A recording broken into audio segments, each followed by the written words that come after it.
Ele nessa noite, diga glória a Deus. Boa noite, povo de Deus. Mas está muito fraco, pode ser melhor. Boa noite, povo de Deus. Que a paz do Senhor seja com todos, amém. Você está feliz com Jesus? Aí diga glória a Deus. Eu também estou feliz com Jesus. Eu tenho certeza que Deus Ele está feliz de você estar aqui nessa noite. Eu estou feliz de você estar aqui nessa noite. E eu não tenho dúvidas de que Deus Ele vai ministrar e abençoar e fortalecer e quebrar cadeias nas nossas vidas em nome de Jesus. Quem veio aqui para ver as fortalezas sendo destruídas, diga glória a Deus aí. Mas sabe como é que as fortalezas vão cair?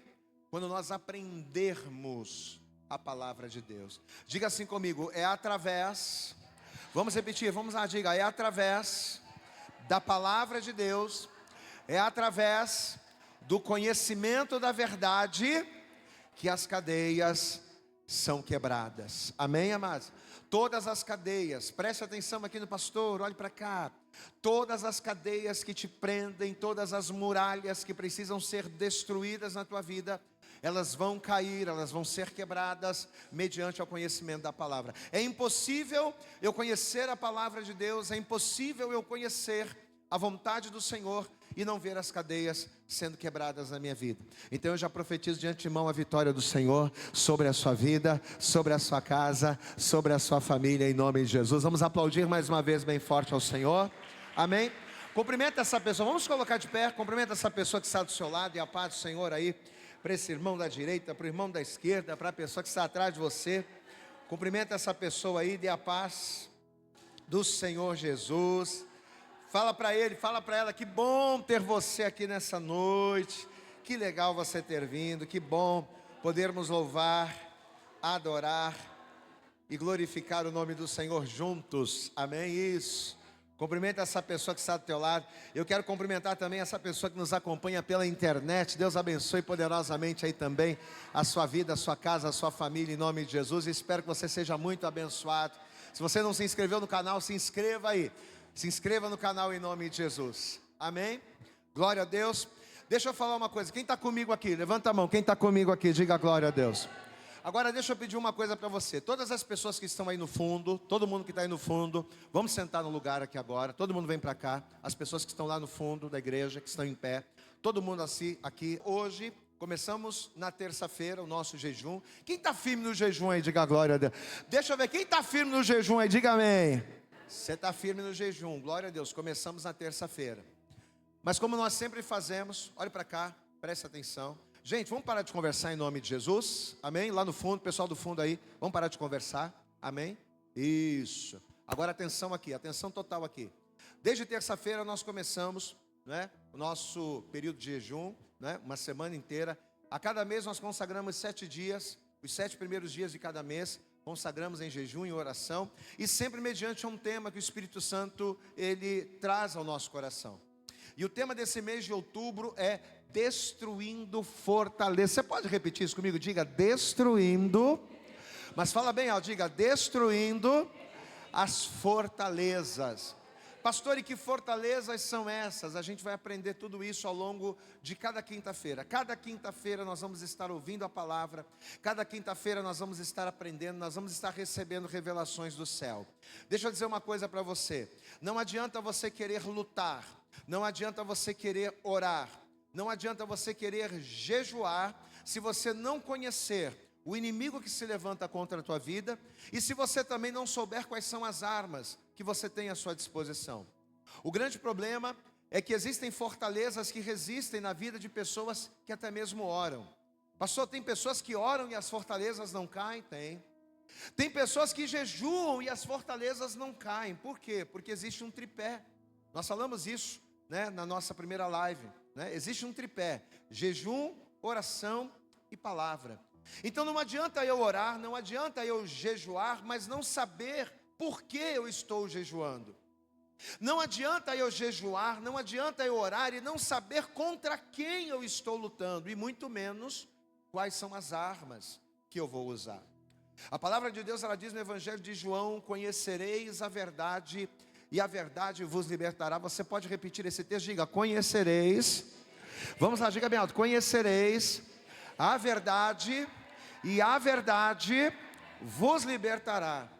Então o que vai nos libertar das prisões? O que é que tem o poder de quebrar as cadeias?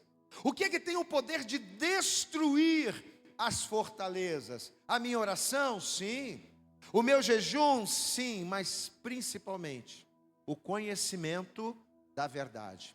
Quando eu conheço a verdade tem o poder. O conhecimento da verdade despedaça os grilhões e derruba as fortalezas. Glória a Deus, amados. Então vamos conhecer a fundo hoje essa verdade. Eu quero que você abra comigo na carta aos Efésios, no capítulo de número 6. A partir de agora você tem liberdade de somente fazer uma coisa: dá glória a Deus. Dá glória a Deus aí. Deixa eu ver o termômetro. Dá glória a Deus aí. Deixa eu ver o termômetro. Aê! Liberdade. Glória a Deus e aleluia. Você tem liberdade para dar. Mas conversar paralelamente de jeito nenhum. Agora você não vai nem piscar, porque agora você tem que estar ali prestando total atenção na palavra. Efésios no capítulo 6, nós vamos ler um texto conhecidíssimo, mas muito conhecido. E a gente toda hora, quando fala de batalha espiritual, quando fala de destruir fortalezas, a gente está sempre lendo esse texto. Mas as revelações do Senhor, elas estão aqui. Efésios capítulo 6, versículo 12, a palavra de Deus, ela diz assim. Efésios 6, versículo 12. Porque não temos que lutar contra a carne e o sangue, mas sim contra os principados, contra as potestades, contra os príncipes das trevas deste século, contra as hostes espirituais da maldade nos lugares celestiais. Glória a Deus, amados. Então o apóstolo Paulo, ele está nos dando uma prévia de contra quem lutamos. O tema dessa mensagem, o nome dessa mensagem é contra quem lutamos. E o apóstolo Paulo aqui, ele já começa a nos dar uma prévia disso. Daqueles que são responsáveis por construir as fortalezas que nos aprisionam muitas vezes. Daqueles que são responsáveis por construir as fortalezas que nos retêm, que nos seguram, que resiste a fim de que nós não venhamos nos apossar da promessa que Deus tem para nós.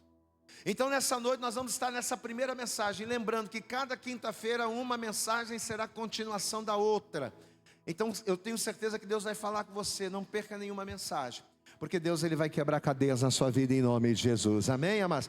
Eu vou ler mais uma vez, estamos em Efésios 6, eu gostaria que você fizesse essa leitura comigo. Eu leio e você repete após mim. Vamos lá, diga assim: porque não temos, pode ser mais alto e melhor, diga: porque não temos que lutar contra a carne e o sangue, mas sim contra os principados, contra as potestades, contra os príncipes das trevas deste século, contra as hostes espirituais da maldade nos lugares celestiais, amém? Você crê que Deus vai falar com você? Estenda a mão aqui para frente, começa a orar pela minha vida, começa a pedir ao Senhor para que venha trazer a revelação, o direcionamento, aquilo que está em oculto por detrás desta palavra, para que o teu entendimento se abra nesta noite. Então comece a falar com Deus agora. Pai, em nome de Jesus Cristo, louvamos o teu nome, decretamos que as cadeias vão cair, decretamos que não há cadeias que segure a verdadeira adoração. Então em nome de Jesus, agora vem através da tua palavra, Senhor, nos ensinando na prática a como fazer para que as cadeias, para que as muralhas, para que as fortalezas caiam por terra. Ministre os nossos corações, traga, Senhor, conhecimento, entendimento para nós, para que possamos lutar de maneira mais eficaz. Já começa desde agora a jogar por terra todo impedimento, toda barreira, todo obstáculo que tentasse se opor a esta palavra. Abre o entendimento desta pessoa, Pai querido, abre os olhos do entendimento do teu filho, ministra-nos e abençoa-nos nesta noite. Ao que nós oramos, te pedimos e com fé te agradecemos, em nome de Jesus. Diga amém, Jesus. Dá glória a Deus e aplaude a Jesus aí bem forte. Isso, vamos dar para Jesus o nosso melhor, é dar glória a Deus, aleluias, amém? Senta aí no teu lugar. E a partir de agora você procure não conversar, procure não se movimentar, procure não se distrair, olhos fixos aqui para frente. Nessa terça-feira que passou, na nossa live de oração, nós demos uma pequena prévia, uma pequena introdução daquilo que nós iríamos começar a falar hoje, acerca desse tema que é tão importante nas nossas vidas, que é destruindo as fortalezas. E eu gostaria que você repetisse mais uma vez, diga, destruindo, vamos lá, vamos participar, diga, destruindo as fortalezas. E a primeira coisa que nós falamos lá na live, depois você até acessa lá no nosso canal, a primeira coisa que nós falamos que vai servir para nós como ponto de partida para entendermos a palavra, é acerca do que é uma fortaleza.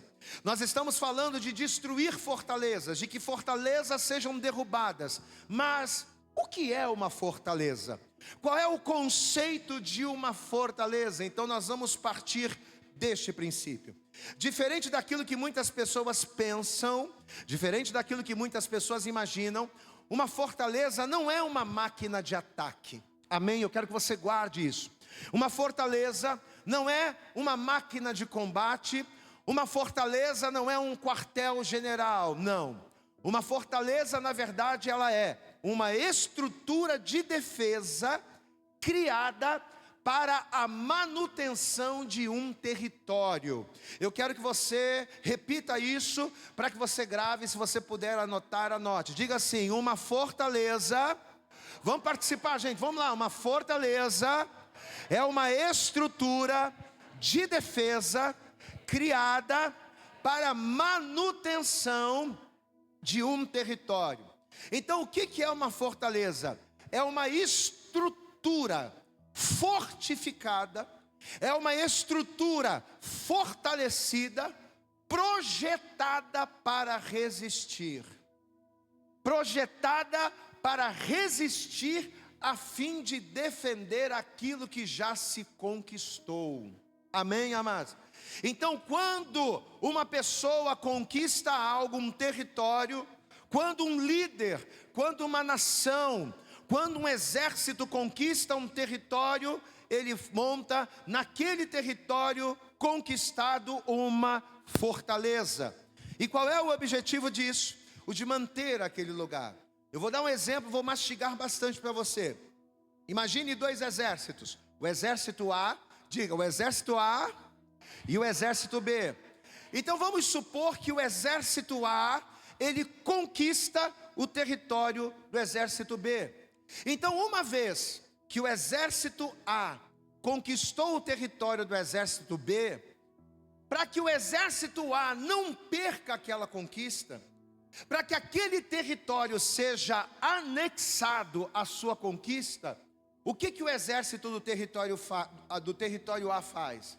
Na intenção de proteger a sua conquista, ele constrói ali uma fortaleza. Ou seja, ele monta ali uma estrutura com um contingente. Eu vou montar uma estrutura, ele monta uma fortificação, e ele vai colocar ali soldados, ele vai colocar ali servos. Para quê? Para garantir que aquele território conquistado não seja perdido. Então, uma vez que um exército, ele entra, ele toma aquele território, ele monta uma fortaleza. Ele monta uma estrutura, para quê? Para que ele se mantenha senhor daquele território. Então a primeira coisa importante que nós precisamos compreender é que quando nós falamos de fortalezas, ou quando se fala de fortaleza, nós estamos falando de estruturas pensadas, robustas e preparadas para resistir. Uma fortaleza não é uma cidade qualquer. Uma fortaleza não é uma cidade comum, não. Ela é uma cidade pensada, projetada para quê? Para ser um lugar de defesa, para ser um veículo de defesa. Quando Deus nos deu essa palavra, Deus me deu como exemplo o caveirão. Glória a Deus, amado. Você chegar e dar um tiro num carro qualquer, é fácil. Com um tiro você consegue destruir um carro comum. Por quê? Porque a lataria é mais fina, porque o motor é vulnerável. Então se o camarada pegar uma arma e der um tiro no lugar certo, com um tiro ele acaba com o carro. Mas o caveirão não. O caveirão é diferente, você pode encher de tiro. Você pode encher de tiro e dar tiro ali e tal, e você não vai parar. Por quê? Porque aquele carro não é um carro comum. Aquele carro, ele foi preparado, ele foi projetado para quê? Para entrar num território inimigo, e ali naquele território inimigo, ele simplesmente manter a sua posição. É resistir. Então a primeira observação, a primeira lição importante, para a gente tirar já aqui nesse início de exposição bíblica, é que não é fácil destruir uma fortaleza. Volto a dizer, um carro popular, um carro comum, você dá um tiro no pneu. Um carro popular, um carro comum, você lança ali prego, você fura o pneu, com 1, 2 tiros você destrói o carro. Mas um caveirão, meu amigo, eu não sei se o pneu do caveirão fura. Fura, pastor? O pneu de caveirão fura? Não fura, né? Pneu de caveirão não fura. Você pode fazer o que for, você pode jogar. Por quê? Porque ele foi projetado para aquilo. Então diga assim comigo, não é fácil, mas eu quero que você participe. Vamos lá, diga, não é fácil destruir uma fortaleza. Assim como não é fácil destruir um caveirão que foi pensado, projetado, elaborado para o combate, para entrar num território e se fazer presente. Queridos, destruir uma fortaleza não é como destruir uma cidade comum, não. Destruir uma fortaleza vai requerer daquela pessoa que quer invadir uma força de vontade muito grande. Para que fortalezas sejam destruídas, vai ser necessário uma perseverança muito grande. Mas acima de tudo, se tratando de fortalezas espirituais, porque eu estou te dando um exemplo físico para representar algo espiritual. Não é fácil você destruir uma fortaleza comum. Agora, se tratando de fortalezas espirituais, a destruição de uma fortaleza, além de força de vontade, além de ânimo, vai requerer disciplina. Para destruir fortalezas espirituais, nós precisamos ter disciplina para aprender a lidar tanto com o adversário quanto com as armas de combate. Glória a Deus, amados. Não é qualquer arma que vai destruir uma fortaleza. Assim como não é qualquer arma que destrói um caveirão, assim como não é qualquer arma que destrói um blindado do exército, não é qualquer arma que vai destruir uma fortaleza. Além de força de vontade, além de persistência, você vai precisar de disciplina, para você entender o que o inimigo faz, como o inimigo age, e principalmente você vai precisar de disciplina para saber manusear as tuas armas. Porque volto a dizer, não é qualquer arma, não é de qualquer jeito que você destrói uma fortaleza. Na segunda carta de Paulo aos Coríntios, no capítulo 10, no versículo 4, Paulo diz: porque as armas da nossa milícia, elas não são carnais. Mas elas são o que, igreja? Elas são poderosas em Deus para destruir todas as fortalezas. Eu posso ouvir um glória a Deus aí? Olha o que Paulo está dizendo aqui. As armas da nossa milícia, diga comigo, não são carnais. Então já entenda isso. A arma que vai destruir a fortaleza do inimigo não é carnal.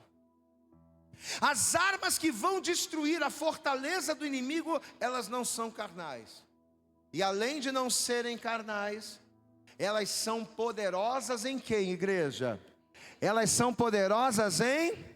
Então a destruição das fortalezas, ela vai requerer de nós muita habilidade ao lidar com esses instrumentos, ao lidar com essas armas.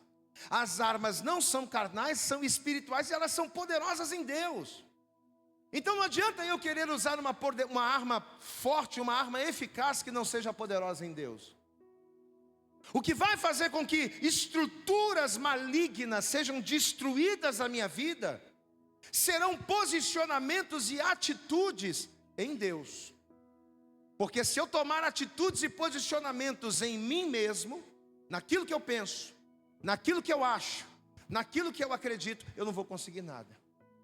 Então as minhas armas, as minhas atitudes, elas precisam ser poderosas em Deus. Então diga assim comigo: destruir fortalezas espirituais não é para qualquer um.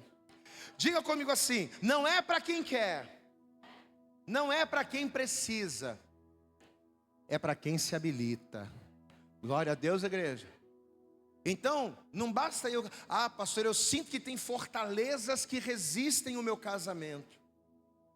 Eu sinto que existem fortalezas que resistem à minha vida financeira. Eu sinto que existem fortalezas que resistem à minha vida familiar. Você sente? Ok. Mas entenda uma coisa: o fato de você sentir e querer que essas fortalezas caiam não significa que elas vão cair. Porque para elas caírem, eu preciso me habilitar. Não é para quem quer. Eu preciso que essas muralhas caiam. Eu preciso que essa barreira caia por terra da minha vida. Mas você precisa se habilitar em Deus. A primeira pergunta de hoje é: quem aqui está disposto a se habilitar em Deus para ver as fortalezas cair? Quem está disposto a se habilitar aqui, diga glória a Deus. Tem que se habilitar, amados. Mas volto a dizer, eu tenho que me habilitar em Deus. Guarde isso. Não é a minha sabedoria, presta atenção.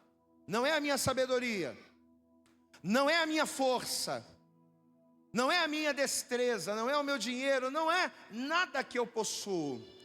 Mas eu preciso estar habilitado em Deus. Pastor, e por quê? Aí a gente cai no texto inicial. Volta comigo aqui. Efésios capítulo 6. Carta aos Efésios, capítulo 6, versículo de número 12. O texto inicial diz assim: porque não temos que lutar. O que houve? Tadinha. Vê se ela quer beber uma água, ô Vilma. Vê se ela quer beber uma aguinha lá. Versículo de número 12, diz assim: porque não temos que lutar contra carne e sangue, mas sim contra que, igreja? Repete comigo: contra os principados, potestades, príncipe das trevas deste século, contra hostes espirituais da maldade nos lugares celestiais. Então olha aqui para mim.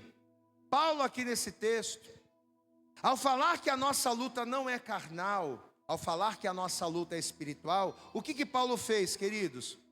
Mais do que nos dar esse entendimento, mais do que nos fazer entender que a nossa luta não é espiritual, Paulo aqui ele está dando uma descrição completa, não só de mas de todos os inimigos e de todas as resistências e hierarquias espirituais que combatem contra nós. Então, durante muito tempo a gente leu esse texto e a gente só entendeu o seguinte: que a nossa luta não é contra carne e sangue, que a nossa luta é espiritual.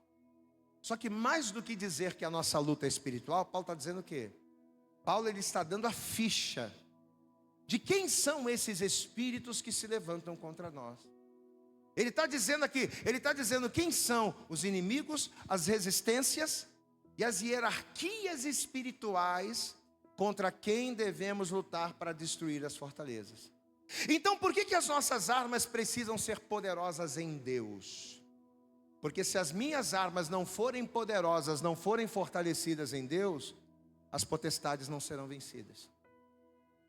Se as minhas armas não forem poderosas em Deus, os principados, os príncipes das trevas, as hostes espirituais da maldade, elas não vão cair por terra. Amém, amados?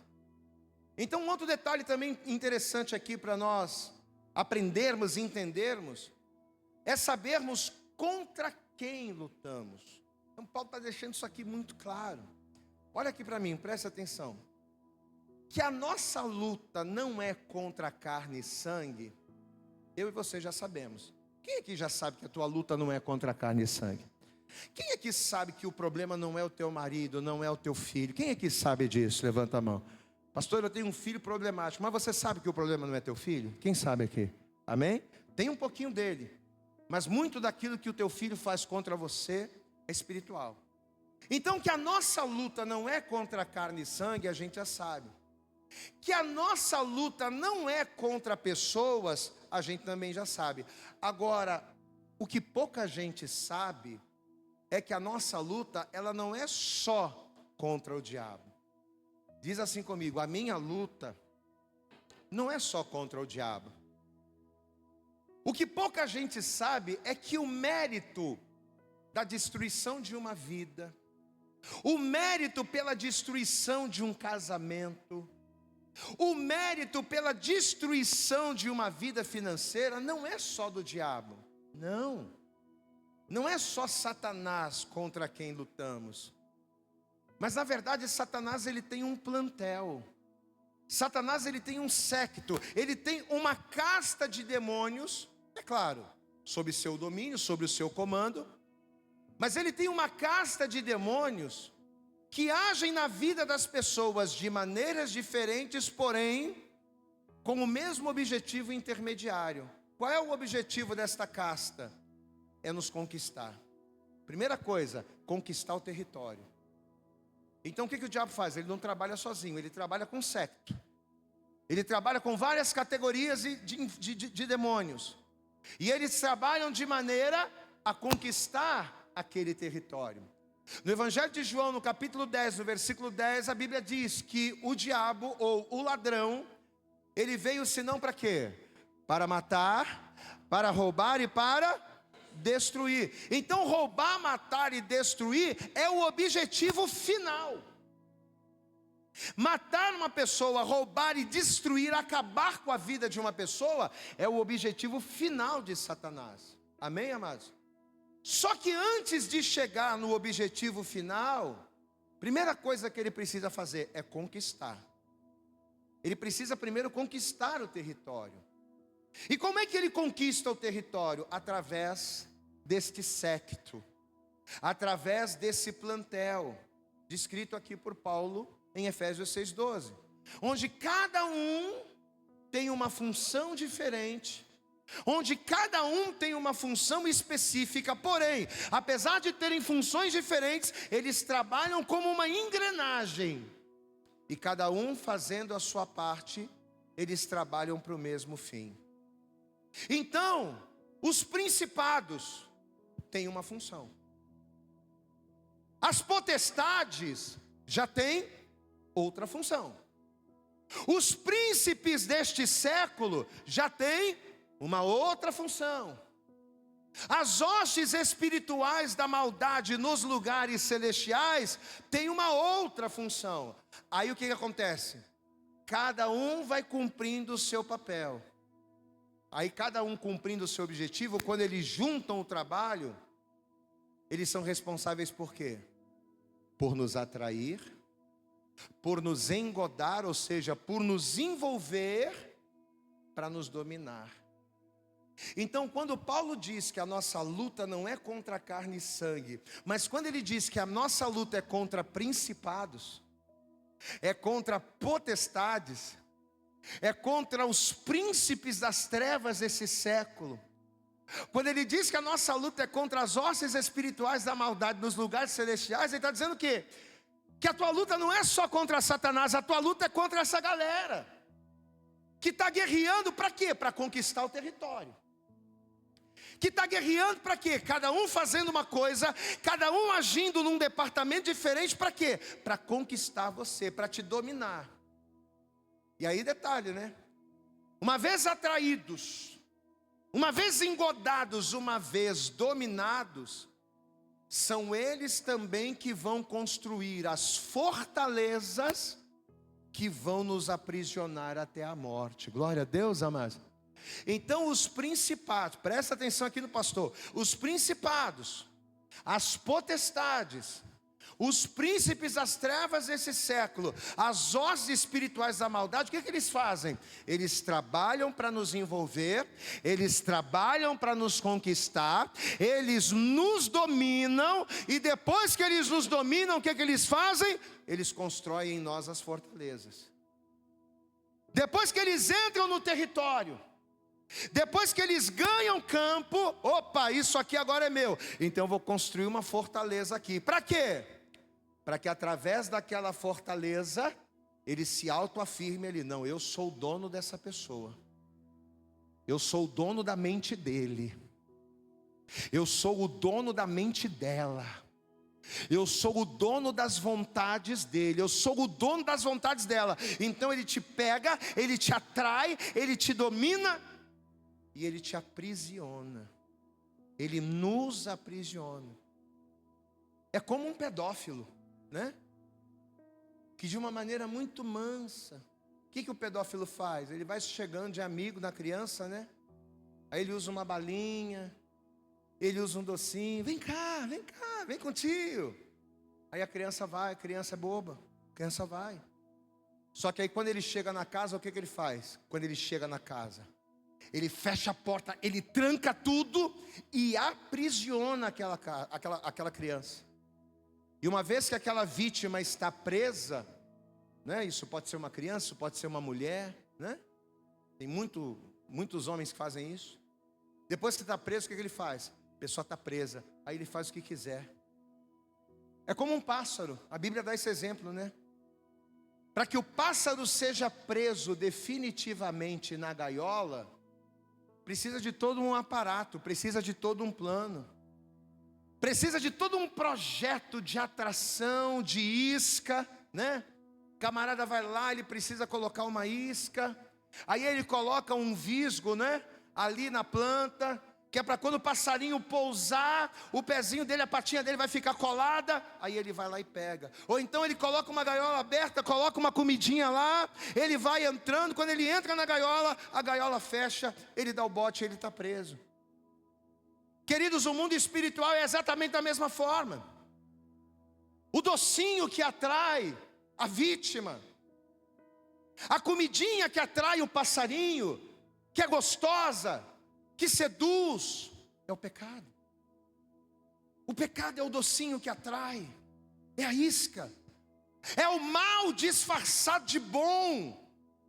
É aquilo que é prazeroso. Então, quando ele quer nos conquistar, o que ele faz? Ele coloca uma isca, uma coisa bacana, uma coisa que a gente gosta, uma coisa legal, que além de nos atrair, tem também o poder de nos envolver. Se você abrir comigo em Tiago, abra comigo aí, Tiago no capítulo 1. Olha o que a palavra vai dizer aqui, ó. Tiago, capítulo 1, no versículo 13. Olha o que o apóstolo Tiago vai dizer aqui. Tiago capítulo 1, verso 13 diz assim: ninguém sendo tentado diga, de Deus sou tentado. Não diga que você está sendo tentado por Deus. Por quê? Porque Deus não pode ser tentado pelo mal e a ninguém tenta. Mas cada um é tentado quando atraído e engodado pela sua própria concupiscência. Depois, havendo a concupiscência concebido, dá luz ao pecado, e o pecado sendo consumado gera a morte.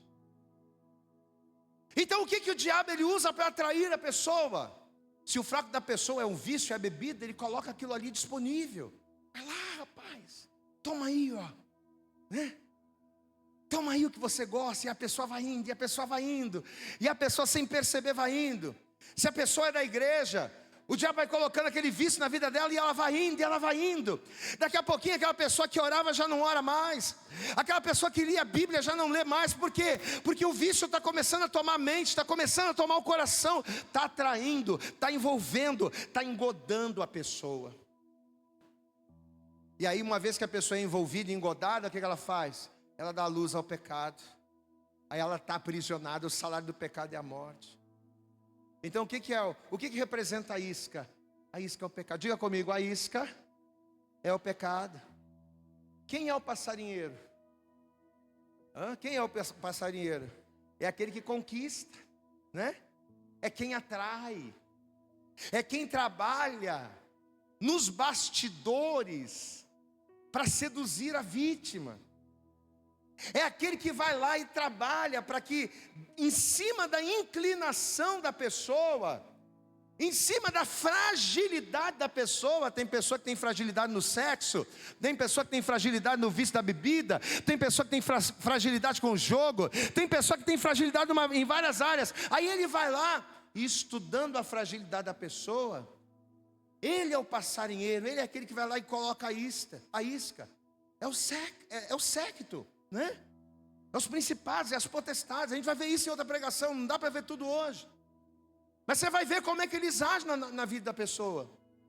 São as potestades que trabalham aqui, são os principados que trabalham ali, são os príncipes desse século. Todo mundo vai fazendo seu trabalho. Para quê?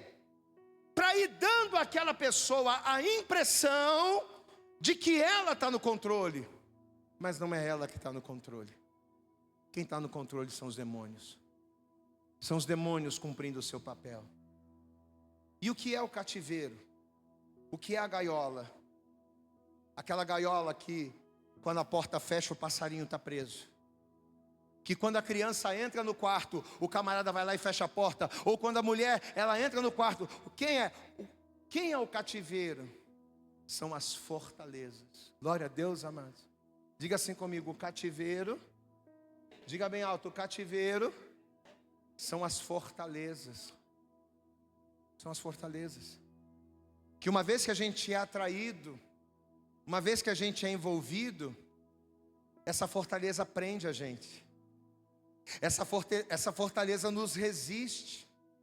E ela não deixa você sair. Ah não, é só um golinho, eu tenho controle. Você que pensa. Você não consegue mais se livrar do vício da bebida. É só um tapinha, nada demais. Eu paro quando eu quiser. Você não para, porque você já está presa, a gaiola já está fechada. O visgo já te grudou, já te pegou.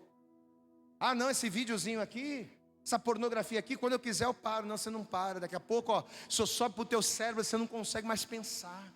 Amém, amados? O que é o cativeiro? O que é a gaiola? São as fortalezas que nos prendem e não deixa a gente sair. E por que ela não nos prende? Por que ela não deixa a gente sair? Para que Satanás nos abuse. Glória a Deus. Quem é o abusador? Quem é o chefe? Ele faz tudo isso para quê? Para no final ele se divertir com você. Para no final ele se divertir comigo. Para no final ele olhar para a pessoa e dizer assim, ó, olha aí Deus, olha aí a tua criação, ó. Está lá na igreja dando glória a Deus, mas está bebendo escondido. Está lá na igreja dando glória a Deus e aleluia, mas está assistindo pornografia. Está preso na fortaleza e não sabe.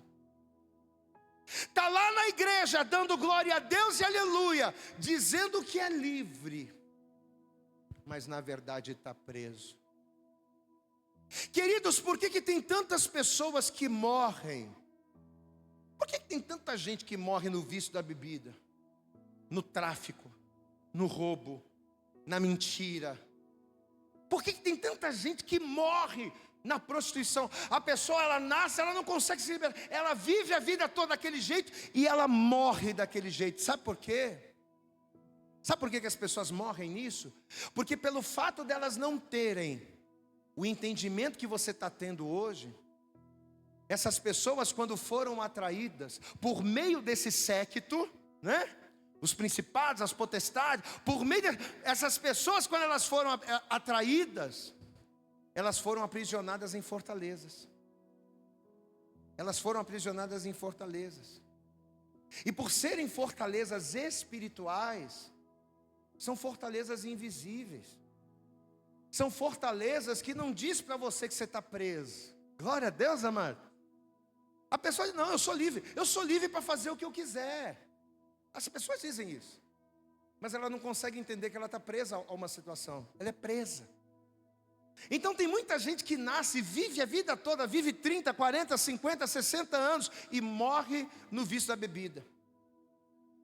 Tem gente que vive 30, 40, 50, 60, 70 anos e morre no vício do cigarro e não consegue se libertar. Por quê? Porque ela está aprisionada a uma fortaleza.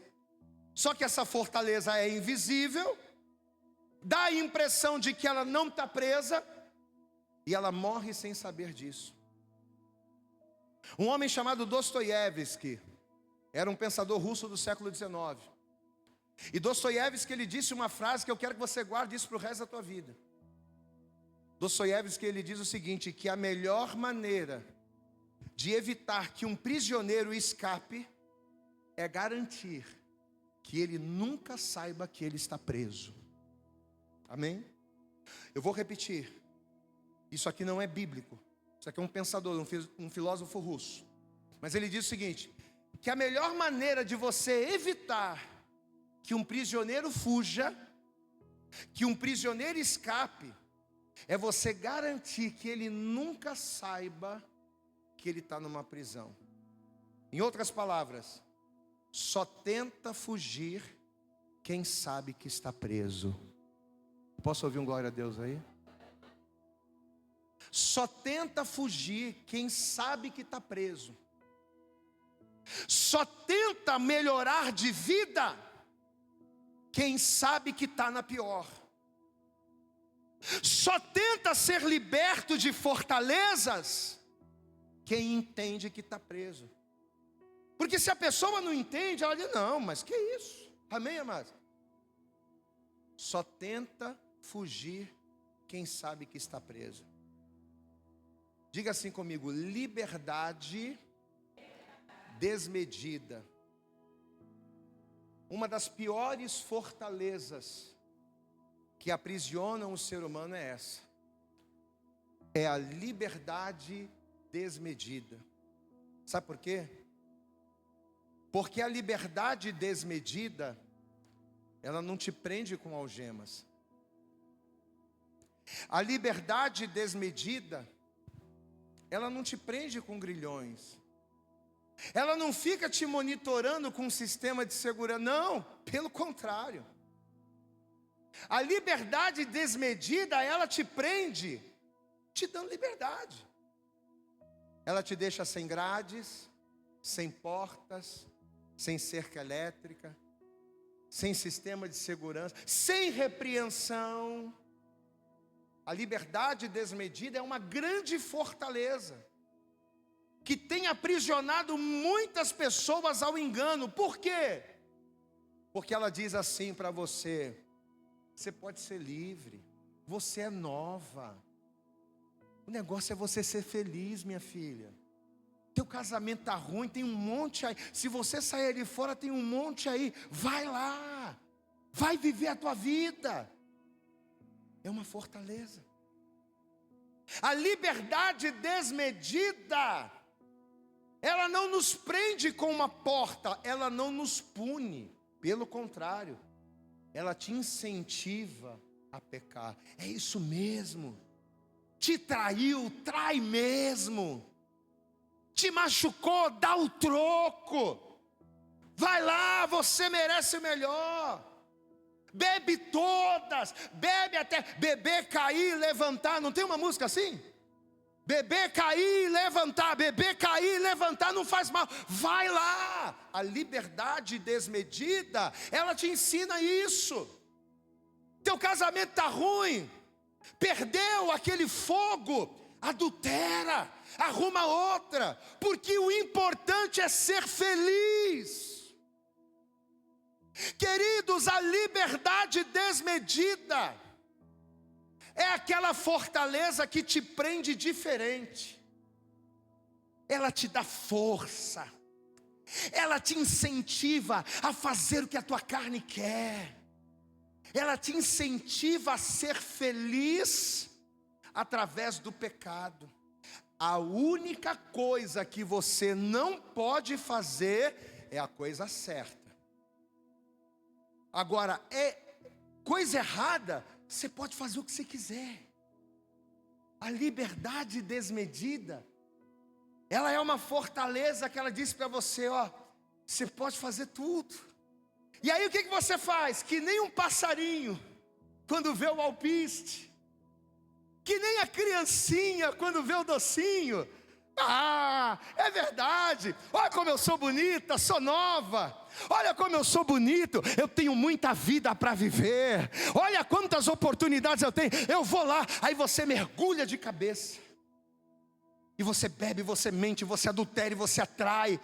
E você vai indo, e você vai indo. E quanto mais você vai se afundando, mais você vai se prendendo. Mais você vai se prendendo, mais a fortaleza, ela vai se fortalecendo contra você. Menos chance de escapar você tem.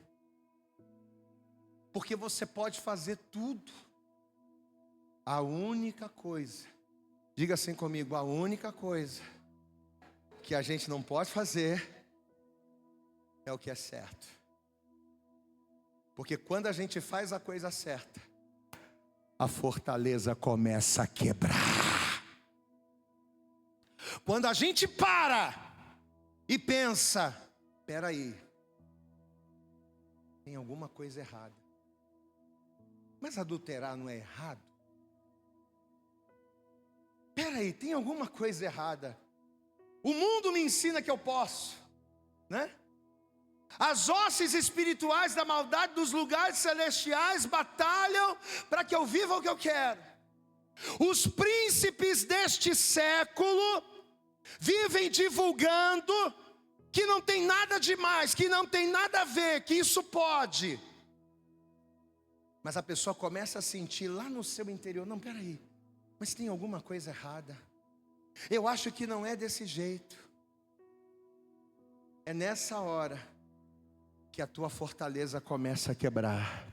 E que Deus, Ele te dá a oportunidade de escapar da gaiola, de escapar do visgo e verdadeiramente ser livre no Senhor. Diga a glória, pode aplaudir bem forte ao Senhor.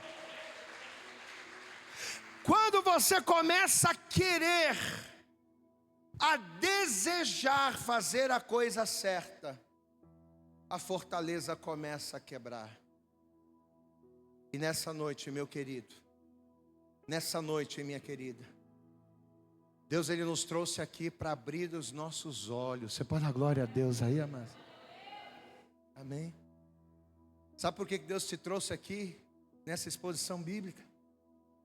Para fazer você entender que aquilo que você chama de liberdade é uma prisão disfarçada, é uma fortaleza disfarçada, e que não é nas pessoas, e que não é com coisas, e que não é com situações que vai ser resolvido. Não é você comprando uma bolsa cara, não é você indo fazer uma viagem para sei lá, para qualquer lugar, não é você gastar o dinheiro para espairecer a cabeça, não é você arrumando um parceiro atrás do outro, não é você entornando bebida, se enchendo o teu corpo de drogas, de coisas que não prestam. Não é você fazer isso que vai resolver, não. O que vai resolver a tua vida é você deixar a lágrima rolar do teu rosto, é você olhar para o céu e assim como o publicano dizer: Senhor, eu somente pequei, mas tem misericórdia de mim.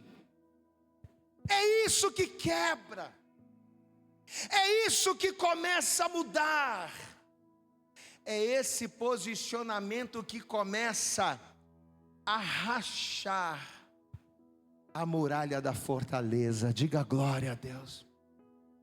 Eu quero que você guarde essa frase. E essa agora não é do Dostoiévski não, essa agora é do pastor Vitor Leandro mesmo. Glória a Deus, amados. Guarda essa frase aqui. É melhor você ser livre dentro de uma prisão do que você ser prisioneiro da sua própria liberdade. Eu vou repetir. É melhor você ser prisioneiro. Você pode dar um glória a Deus aí?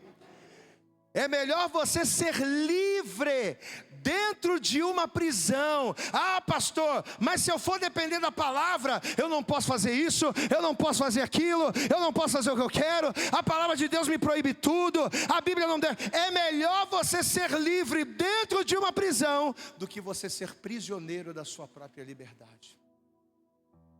Porque a tua liberdade fora da palavra de Deus é uma fortaleza que te prende e te leva à morte.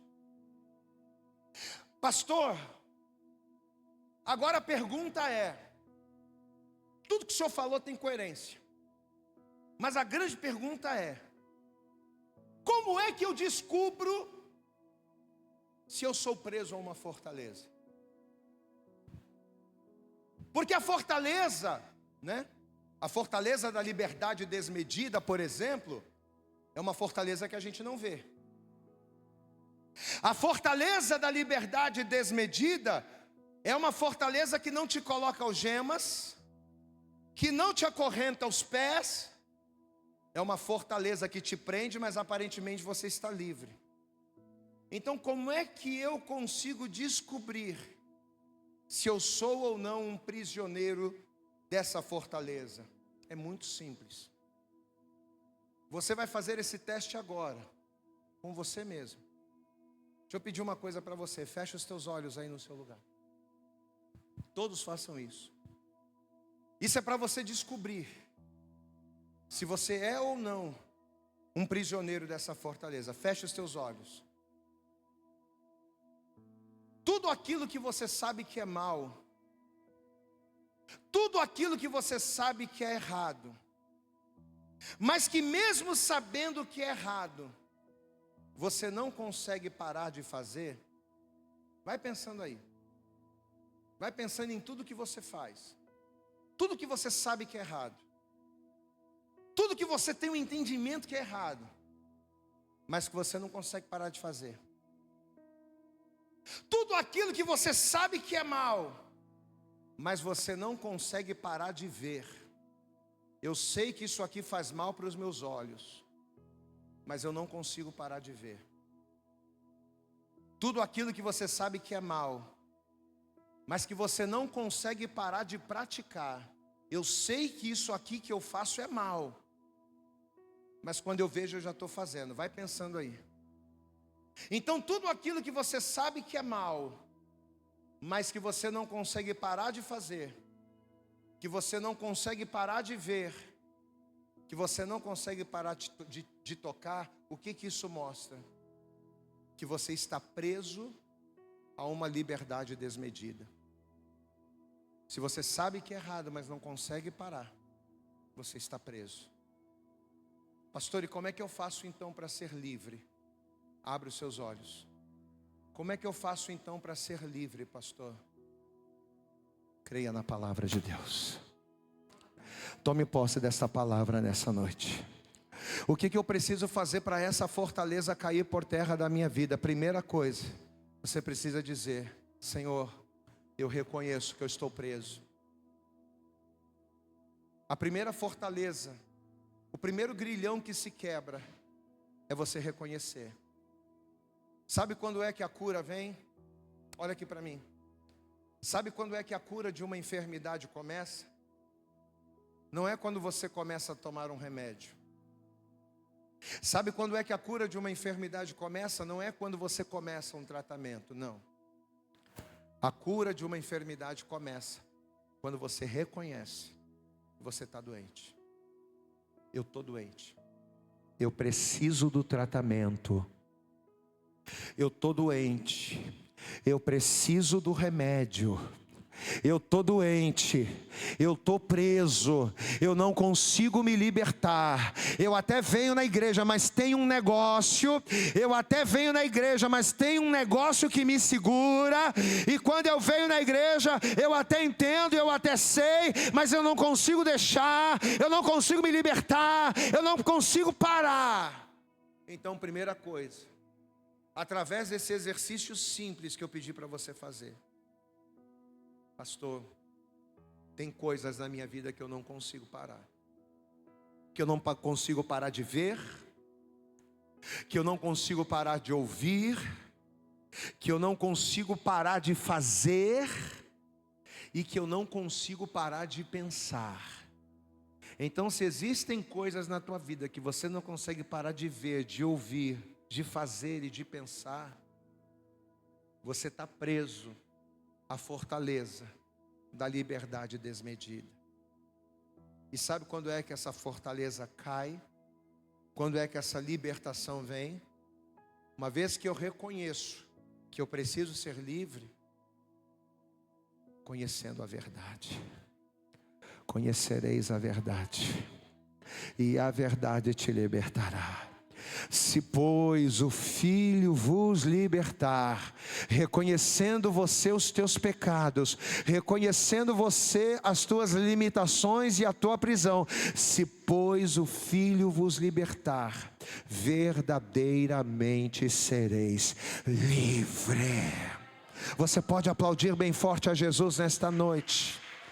Você pode dar para Jesus a tua melhor salva de palmas, mas eu quero que você faça. Se essa palavra falou com você, faz o teu melhor.